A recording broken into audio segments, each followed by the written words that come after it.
अभिनव भले ही अरबाज के एक आदमी को अपना फोन नंबर देकर उसे वहां जासूस बनाने की सोच रहा था, लेकिन डॉन अभी भी उसके इस प्लान से संतुष्ट नहीं दिखाई दे रहा था। हालांकि जब अभिनव ने अपने प्लान बी के बारे में बताया तो डॉन की आंखें हैरानी में बड़ी हो गई। Plan B? बॉस, इस प्लान में क्या होने वाला है? अभिनव ने कहा, अभी बताने का वक्त नहीं है, ऑलरेडी काफी रात हो चुकी है। कल रात को देवेन के साथ मीटिंग है, इसलिए टाइम पर पहुंच जाना। जी बॉस, डॉन ने हल्का सा झुककर कहा।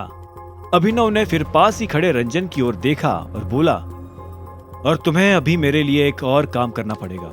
अभी के अभी अकरम के पास जाओ और आज जो कुछ भी हुआ उसे सब इन्फॉर्म कर दो। अभिनव के ऑर्डर पर रंजन ने भी झुककर हामी भरी और फिर डॉन और रंजन पलटकर अपनी गाड़ी की ओर जाने लगे। उनको जाता देख ही अभिनव भी अपनी गाड़ी में वापस बैठ गया। गाड़ी चलाते हुए वो यही सोच रहा था कि आज के इस हादसे को सुनकर अब अकरम कैसे रिएक्ट करने वाला था। ये बात तो साफ थी कि वो खुश तो नहीं ही होगा, लेकिन अगर अभिनव उससे ये बात छुपा के भी रखता तो वो और ज्यादा नाराज हो सकता था। अभिनव को अब यह भी महसूस हुआ कि अपनी कंपनी में घुसे हुए जासूस को उसे समय रहते ढूंढ निकालना चाहिए था। वो सारे सीनियर मेंबर्स के साथ मीटिंग करके पूछना चाहता था कि उस जासूस की तलाशी कहां तक पहुंची थी। उस जासूस को ढूंढने में जितनी देरी होगी, अभिनव को भी तब तक दो जिंदगियां जीकर परेशान होना पड़ेगा। इसीलिए अब वक्त जल्द से जल्द कोई एक्शन लेने का था। कुछ ही देर में अभिनव सिंह परिवार की विला पर पहुंच गया। उसने मेन गेट खुलवाने के लिए हॉर्न बजाया, जिससे कुर्सी पर सोया वॉचमैन चिढ़ते हुए उठा और बोला, बार बार इतना लेट आते हो, तुम्हारी वजह से नींद हराम हो रखी है मेरी। शिकायत करते हुए गेट खोलकर वो वॉचमैन तुरंत ही अपनी कुर्सी पर जाकर वापस बैठ गया। अभिनव ने उसे कुछ जवाब नहीं दिया और वो गाड़ी सीधा अंदर ले गया। अपने मेंबरशिप कार्ड्स को गाड़ी के लॉक में सुरक्षित रखकर ही वो बाहर आया और फिर घर के अंदर चला गया। जैसा कि उसने सोचा था, घर के सभी लोग ऑलरेडी सो चुके थे। अरबाज के आदमियों से लड़ने के बाद से अभिनव ने पानी भी नहीं पिया था, इसीलिए वो अपनी प्यास बुझाने फ्रिज की ओर चला गया। फ्रिज खोलते ही उसे एक बियर की कैन दिखी, जो उसने उठा ली और इसी वक्त उसे पीछे से एक गुर्राती हुई आवाज भी सुनाई दी। तो बुरी तरह से खत्म होने वाला है और इस बात की गारंटी मैं देता हूँ। अपने हाथ में बियर लिए अभिनव जैसा ही पलटा तो उसे अपने सामने सनी खड़ा दिखा। सनी के सिर पर बैंडेज लगी थी और चेहरे पर टांके। उसे देखकर साफ साफ पता चल रहा था कि डॉन अपने शिकार को आसानी से नहीं छोड़ता था। हालांकि अभिनव को उसका ये हाल देखकर अपने दिल में तसल्ली भी हो रही थी। जब से उसने सनी का उस रात का राज सुना था, तब से वो यही चाहता था कि इस आदमी के शरीर पर जख्म कभी खत्म ही ना हो। अगर वो सिंह परिवार का ही बेटा ना होता तो अभिनव उसका गला घोट कर उसे मार देता। गारंटी तो दे रहा है, पर किस चीज की? तू अब क्या ही कर लेगा? जितनी औकात थी उस दिन दिखाई दी तूने सारी। अभिनव के ताने पर सनी हंसने लगा। तूने अभी असली औकात देखी ही कहा है। करीब आकर सनी ने तुरंत ही अभिनव के हाथ से बियर की कैन छीन ली। यह है मेरी औकात। जैसे ये बियर छीनी है ना, वैसे ही एक एक करके इस घर की सारी चीजें छीन लूंगा तुझसे। अच्छा? अभिनव ने फीकी मुस्कान के साथ कहा, पहले घर में खुद के दम पर कोई चीज खरीद कर तो ले आ, फिर अपना मुंह खोलना। सनी ने अभिनव को रूखी नजर से देखा और फिर बियर की कैन खोलकर एक सिप लेकर कहा, मैं इस घर में तब तक रहने वाला हूं जब तक पूरा रिकवर नहीं हो जाता। इसीलिए मेरा कहना मान के चल, जिंदा बच जाएगा। तेरा कहना? खुद तो मरने की कगार पर है और दूसरों को धमकी दे रहा है। आधी रात को दिमाग उल्टा चलता है क्या तेरा? ये सुनकर सनी को गुस्सा चढ़ गया। बियर की कैन नीचे फेंक कर उसने झट से अभिनव को कॉलर से पकड़ लिया। एक बार और कुछ भूल, यही मार दूंगा तुझे। और कुछ नहीं कहना मुझे, जा जाकर सो जा, नहीं तो फिर से हॉस्पिटल लेकर जाना पड़ेगा।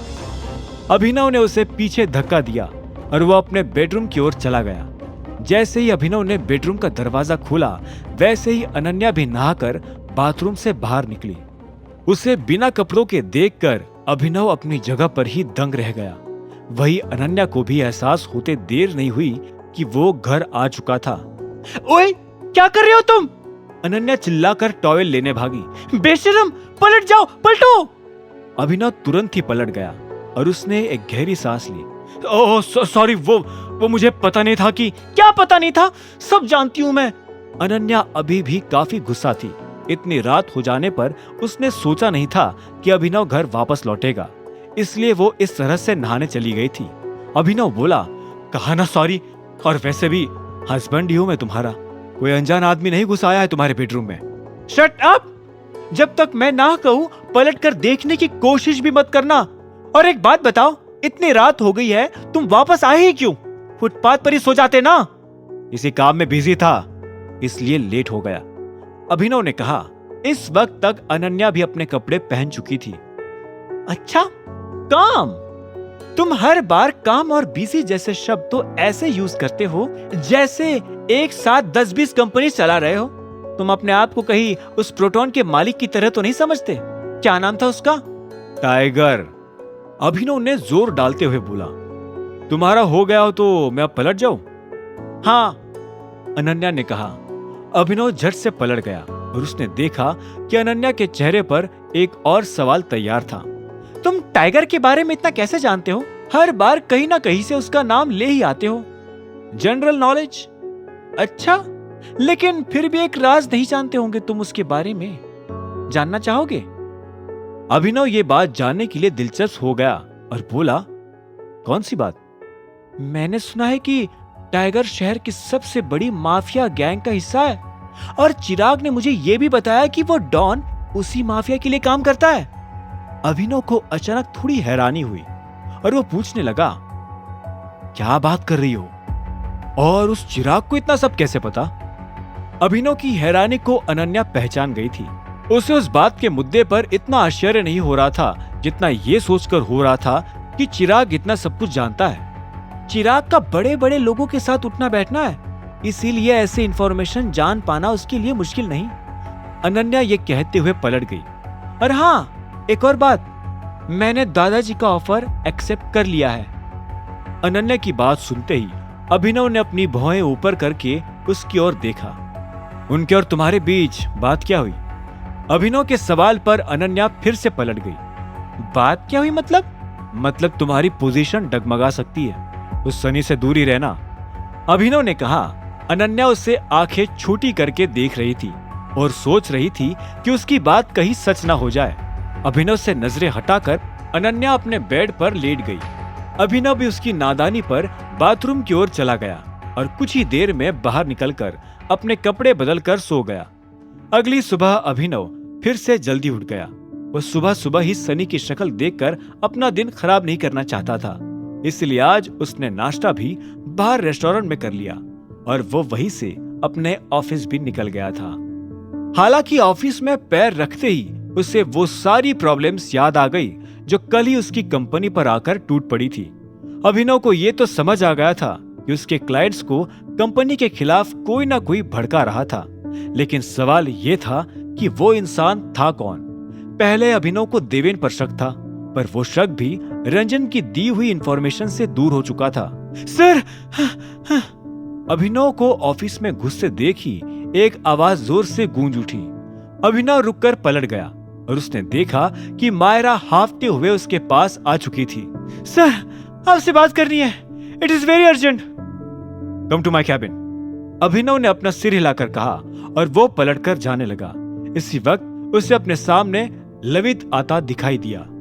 Sir, we have a problem. Lavit के हाव भाव देखकर मायरा बोली, एक और प्रॉब्लम?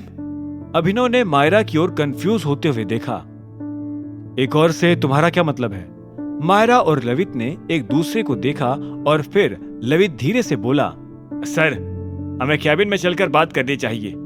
अभिनव ने सिर हिलाकर हामी भरी और वो सभी लिफ्ट के अंदर चले गए। आज फिर से इतनी सारी प्रॉब्लम कहां से आ गई है तुम लोगों के पास? अभिनव ने पूछा। जवाब में लवित ने एक गहरी सांस ली और कहा, सर, हमारे इन्वेस्टर्स बाहर निकल रहे हैं। अभिनव ने लवित की ओर देखकर कहा, तो उससे प्रॉब्लम क्या है? वैसे भी हमें इन्वेस्टर्स की कोई जरूरत नहीं है, सिर्फ तुम्हें न जाने क्यों पड़ी थी कंपनी के शेयर्स बेचने की। सर, मैंने इस कंपनी के शेयर्स सिर्फ इसीलिए डिस्ट्रीब्यूट करे ताकि एटलीस्ट फाइनेंशियल सर्कल में कंपनी का नाम तो हो। अब भले ही इमेजिंग सिक्योरिटीज टाइगर सर की ही कंपनी है, बट ये बात कोई जानता भी नहीं है। सभी लोगों को यही लगता है कि ये कोई छोटा मोटा स्टार्टअप है जो कुछ महीनों में ही बिखर जाएगा। तो इन्वेस्टर्स के आ जाने से ये लगेगा क्या कि हमारी कंपनी टाइगर ग्रुप की है? मुझे तो लगता है कि अगर इन्वेस्टर्स को पता चल गया कि उनका पैसा टाइगर की किसी कंपनी में लगा हुआ है, तो वो वैसे भी उससे बाहर नहीं होना चाहेंगे, नहीं? अभिनव ने पूछा, और इस बार लवित से पहले मायरा बोल पड़ी। Sir, you are right. बस प्रॉब्लम यही है कि रानी मैम ऐसा होने नहीं देंगी। उनके हिसाब से इमेजिंग सिक्योरिटीज बहुत छोटी कंपनी है और इसीलिए उसे टाइगर ग्रुप के नाम के साथ नहीं जोड़ना चाहिए। अरे पर कंपनी तभी बड़ी बन पाएगी ना जब उसे उसके ग्रुप का सपोर्ट मिलेगा। इन्वेस्टर्स को भी हम तभी अट्रैक्ट कर पाएंगे। हालांकि मुझे उनकी जरूरत नहीं है। अभिनव ने लिफ्ट से बाहर आकर शिकायत करते हुए कहा, सर, तब भी इन्वेस्टर्स नहीं आएंगे क्योंकि कंपनी की सेल्स कुछ खास है ही नहीं। अब प्रोटॉन पब्लिशर्स को देखिए, उस कंपनी की इनकम उसके सारे इन्वेस्टर्स के पैसों से भी ज्यादा है, इसीलिए इन्वेस्टर्स उसमें रहना भी पसंद करते हैं। मायरा ने अभिनव की शिकायत सुनते हुए कहा। अभिनव ने भी एक पल के लिए कुछ सोचते हुए अपना सिर हिलाया। इसी वक्त उसके दिमाग में एक आइडिया भी आ गया। इससे पहले कि अभिनव वो आइडिया बोल पाता, लवित फिर से बीच में बोल पड़ा। सर, आई थिंक आपको सभी इन्वेस्टर्स के साथ बैठकर एक मीटिंग कर लेना चाहिए। अभिनव अपने कैबिन में घुस आया। मीटिंग कर सकते हैं, लेकिन ये याद रखो कि हम यहाँ पर भीख मांगे नहीं बैठे हैं। अगर कोई इन्वेस्टर जाना चाहता है तो तुरंत ही निकल जाए। दुनिया में और भी इन्वेस्टर्स मिल जाएंगे हमें। अभिनव जाकर अपनी कुर्सी पर बैठ गया। इनफैक्ट नए इन्वेस्टर्स पैसे भी ज्यादा लगाएंगे पुराने वालों से। अभिनव की ऊंची बातें मायरा को शुरू में हजम नहीं हो रही थी, पर वो जानती थी कि यह आदमी मामूली तो नहीं था। अगर वो कह रहा था तो उसके मन में जरूर ही उस काम को करने के लिए रूपरेखा कहीं ना कहीं तैयार थी। सॉरी सर, लेकिन ये सब पॉसिबल कैसे होगा? लवित को अभिनव की बात पर जरा भी विश्वास नहीं था। उसके सवाल के जवाब में अभिनव ने अपना सिर हिलाया और कहा, पॉसिबल है लवित, और तुम्हें एक हफ्ते में दिख भी जाएगा कैसे। एनीवेज, तुम फिलहाल टीना से कोऑर्डिनेट करके एग्जिस्टिंग इन्वेस्टर्स के साथ मीटिंग शेड्यूल कर लो। उन्हें भी दिखा देते हैं कि बिजनेस करना किसे आता है। लवित ने अभिनव की बात सुनते ही एक पल के लिए मायरा से नजरें मिलाई।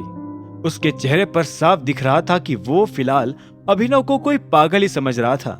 गहरी सांस छोड़कर उसने फिर से अभिनव की ओर देखा और धीरे से कहा, ठीक है सर। लवित अपनी बात कहकर ऑफिस से चला गया। उसके जाने के बाद अभिनव ने मायरा को बैठने का इशारा करते हुए कहा, चलो अब तुम्हारी प्रॉब्लम सुन लेते हैं। इससे पहले कि मायरा अपना मुंह खोल पाती, बाहर से किसी ने कैबिन का दरवाजा खटखटा दिया। अभिनव ने सांस छोड़ी और कहा, कम इन। टीना दरवाजा खोलकर अंदर आ गई और तुरंत ही बोल पड़ी, मॉर्निंग सर, एक और प्रॉब्लम आ गई है। आखिर टीना की और मायरा की ये नई प्रॉब्लम्स क्या हो सकती थी? अभिनव एक और प्रॉब्लम सुनकर किस तरह से रिएक्ट करने वाला था? इन्वेस्टर्स को अट्रैक्ट करने के लिए उसके दिमाग में क्या आइडिया आया होगा? क्या होंगे इन सभी सवालों के जवाब? जानने के लिए सुनते रहिए आगे।